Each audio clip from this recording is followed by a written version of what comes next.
On the rebel side, we have Wedge Achilles, S-Foil, R3 Astromech, Plasma Torpedoes, Deadeye Shot, Gavin Darklighter with R3 Astromech, Fire Control Systems, Pattern Analyzer, Rogue Squadron Escort with R3 Astromech, Pattern Analyzer, Fire Control Systems, Elusive. Then we have Braylon Strom with S-Foils, Delayed Fuses, Ion Bombs, Proton Cannons, Fire Control Systems, Deadeye Shot. On the First Order side, we have Hollow with Shield Upgrade and Proud Tradition. And then we have the rest of the ships, which are 3 left, are Sinar Jameis Engineer with Shield Upgrade and Advanced Optics, copied 3 times. Talking about the list, let's look at the Rebel side. So clearly Rebels have an alpha strike. Everything you expect from like 4 aces, every one of them hits extremely hard.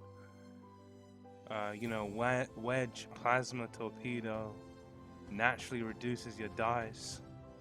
R3 Astromech. Simple as Initiative 6 Plasma Torpedo. Meaning it's gonna get off first before anyone else like wipes off the shields or something. And you have Braylon Strom, barrel roll focus, reroll up to 2 attack dice. And of course you got Gavin, and you got the E-Wings with just straight up firepower with, just target locks. And also Gavin has the mindset of want to be shooting the same person so that you can give buffs to your whole team, which is absolutely insane. Change all your team's attacks into crits. Absolutely crazy on the Rebel side. On First Order, if you look in comparison, I'm not quite sure about running 3 1s initiative. Like, that seems really bad in terms of like ace stuff. Like, they have a lot of firepower. They naturally roll 3 dice. They can spend a focus to change a blank result to a hit result. But I feel like it's just not what you want from a 4 aces list. Like, you really want them to have like names like Kylo Ren, Hollow, Captain Malorus and stuff like that. Commander Malorus, I'm not quite sure about his name. Yeah, and you're gonna see this be a very quick game by the 40 minutes, right? So we're gonna see what that looks like. But yeah, not really liking the First Order list, but we'll see how it plays out. The scenario that will be played will be Assault at the Satellite Array. There are 5 satellites of which can be contested. Scoring. Starting on the second round, at the start of the end phase, each player earns 1 mission point for each satellite under their control. A player controls a satellite if they have more ships at range 0 to 1 of the satellite than any other player. When determining control of a satellite, medium-large ships each count as 2 ships. Looking at the asteroid deployment, a lot of obstacles in the middle. Going to be seeing a lot of barrel rolling behind rocks and stuff, the small base ships. Honestly doesn't look bad for any side. It's kind of like honestly what you want from 4 aces, like in terms of like all the debris being in the middle, really making use of your mobility and stuff, boosting behind corners, barrel rolling behind corners. Yeah. And now the actual deployment. Bit strange with placing one of the 1 initiatives by itself. It would make way more sense if you wanted to do that with like Hollow or something.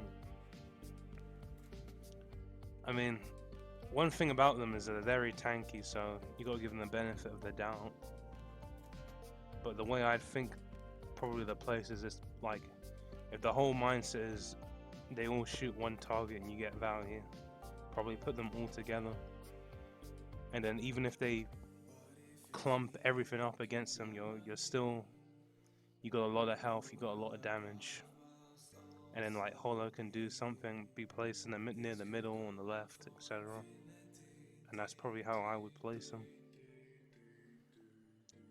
And now we have yeah, place in the opposite corner on the rebel side, simply because don't want to play towards the strength of like the low initiative, high damage, high health. And also just being able to force them to like turn in is really going to put the struggle factor on the first order side, because that's when they start like no longer being in formation, being in scenarios where they get like barrel, like, you know, range one of each other, and then a barrel happens and an arc dodge happens. So, but once again, let's see how this plays out. The FO1s do 3 straight, 5 straight, 4 straight respectively, placing their target locks on Holo, making use of Holo's ability. Braylon does 2 bank into barrel to the right. Gavin does a 3 hard, target locking 2 engineers. The Rogue Squadron Escort does a 3 straight, target locking 2 engineers. Holo does a 3 hard into evade. Wedge does a 4 straight, then does a forward boost. Round 1 conclusion. Bit of a spicy start on the rebel side with, you know, Braylon and Gavin. Some kind of like formation that allows easy, or like, I guess what we're about to see, I'm only guessing, is Braylon does like something like a 1 hard or something, and maybe the E-Wing does a 1 straight, and it kind of sets them up in a nice formation. But there's nothing too much to say on the right side of the map. If I had to say something from the left side of the map, I think there was a key. I think instead of the flanking engineer doing 3 straight, he did 2 straight. Because now the initiative 6 can just boost for free, getting closer to like the win condition of like being up close. Because if he did 3 straight, then him being able to boost in the joust would be like impossible without like taking a disadvantageous like you know, focus versus no focus. So already I think that's a decent mistake. Wedge getting a free boost round 1 because he didn't go actually fast enough, like 3 straight. The engineers did double free bank on the top side into focus, and the engineer on the flank did a 3 straight. The flanking engineer does barrel roll linked into boost. Gavin does a 3 hard into focus, doing a very close range 1. Rogue Squadron Escort does a 3 straight into barrel to the left.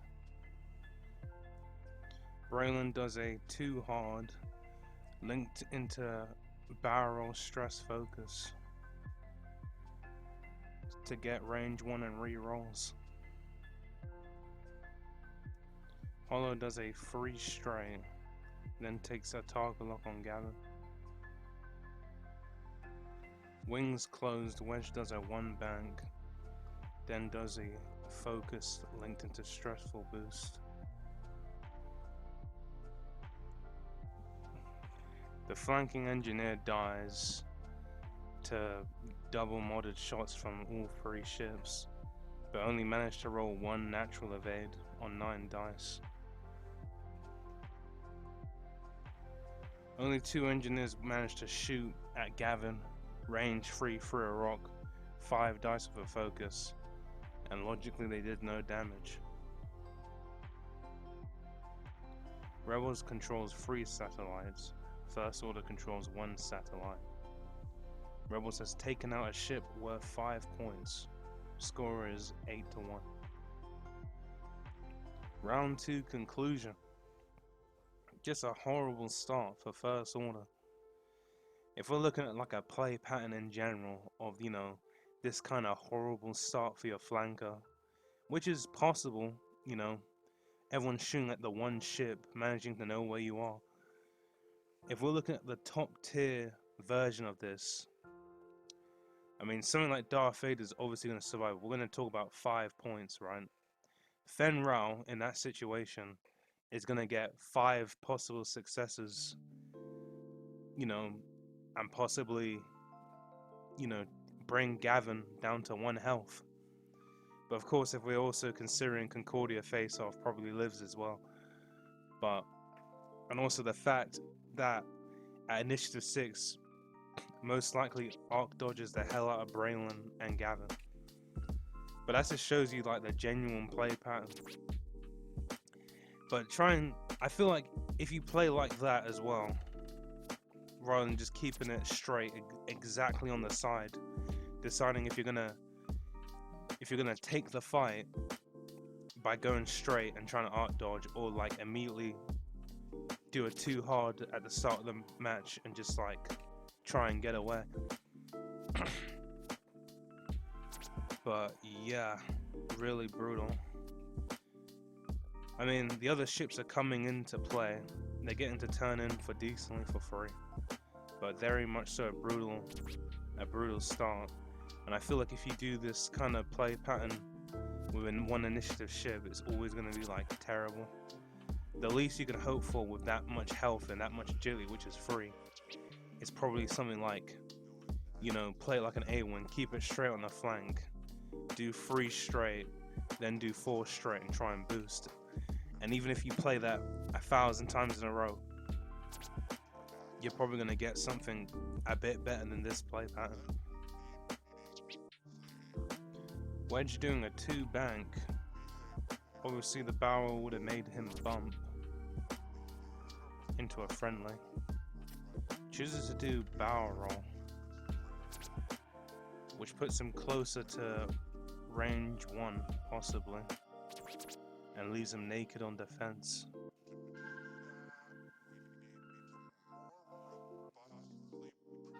So the engineer on the left did 3 straight focus, auto thrusters boost to the left, and the one on the right did a 2 bank, focus, auto thrusters boost to the left as well. Rogue Squadron Escort does a free sloop because it's a stressful maneuver. Can do a pattern analyzer focus. Gavin does a 4K pattern analyzer focus. Braylon does a 2 straight, removing the stress, but as a focus linked into a red barrel roll, but interestingly enough fails onto the engineer, meaning that his next movement will be onto an obstacle or through it. A humble 1 bank from Hollow into focus. Once again, another brutal attacks into the engineer. All 4 of the rebel ships were able to shoot into the middle engineer, and because it's initiative killed by 4 initiative, doesn't get to get a nice, possibly range 1, range 2 attack onto Wedge. Hollow shoots into Braylon, but sadly does no damage, range 3 obstructed. And Hollow shoots into Braylon as well, and only gets 2 shields, range 1. Rebels controls 2 objectives. First Order controls 1 objective. Rebels kills a ship worth 5 points. Score is 15-2. Round 3 conclusion. Really seeing the pain of having such low initiative ships. It really makes Holo have to be a superstar despite being the same point value. They're not even getting a chance to use advanced optics because they're literally getting initiative killed. And I feel like if you really want to make use of this list, perhaps like really trying to force bumps and stuff, but when you're doing that, it's like as a four ships, you're expecting large ships, you're expecting, you know, alpha strike power, and it's just really painful so far. Holo needs to really perform, but his first attack of the game has simply been a range free through the rock for no damage. Not only that, the points coverage has also been like very weak, getting lapped by 3 points. The you know, round 2 and round 3. Well, this time they all got 2, but it's just been really damn painful. System phase, Braylon drops an ion bomb. Engineer does a 2 hard, clearing the stress, and then does a stressful linked action of focus into barrel roll, which I believe is still within range of the ion bomb. Braylon does a white 2 hard, still being stressed, overlaps and goes through the debris field, takes a stress but doesn't take any damn hits or crits. The escort does a 1 straight, removing the stress, then boosts towards the bomb to dodge the range 1 shot from the engineer.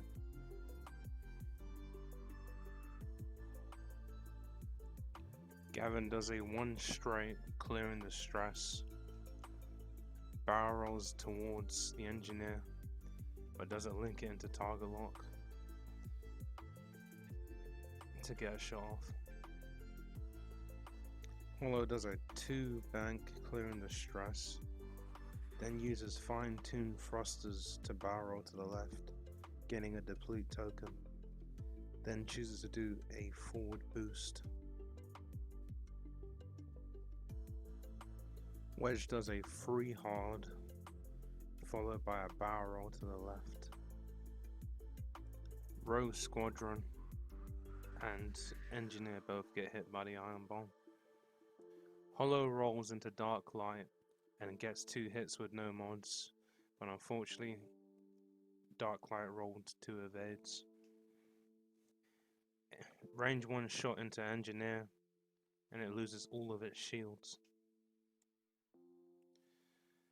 The Engineer rolls range 1 into Gavin, manages to get 3 successes to an effectively blank double eye, meaning Gavin loses all of his shields. Rebels controls 2 points and First Order control no points. Score is 17-2. Round 4 conclusion. At this point there's not much hope for like making a comeback. The damage has just been way too behind, initiative kill after initiative kill, of not getting your attack off. Obviously the Holo ability was not the best there. The ceiling for that ability is passing a friendly lock onto an enemy ship for free, and then they get a fully modded shot, but instead of giving an improved attack, Holo actually made it worse with a deplete. But it does show you the power of like, the engineer did have advanced optics with a focus and managed to get 3 evades, so you can't really complain. I mean 3 hits, sorry. But at this point, Rebel players are just gonna like 2 straight, and then like 3 bank. And there's absolutely no out. But we shall have a look at round 5. Just a quick look at round 5, not gonna mention much of the inputs. You know, Rebels uncontested 3 points is gonna guarantee win. And even if somehow Gavin dies with an evade, we're just gonna still not gonna have even a chance of winning the game. Thanks to the 312 Squadron for their video, and thank you to everyone who watched this video. Take care.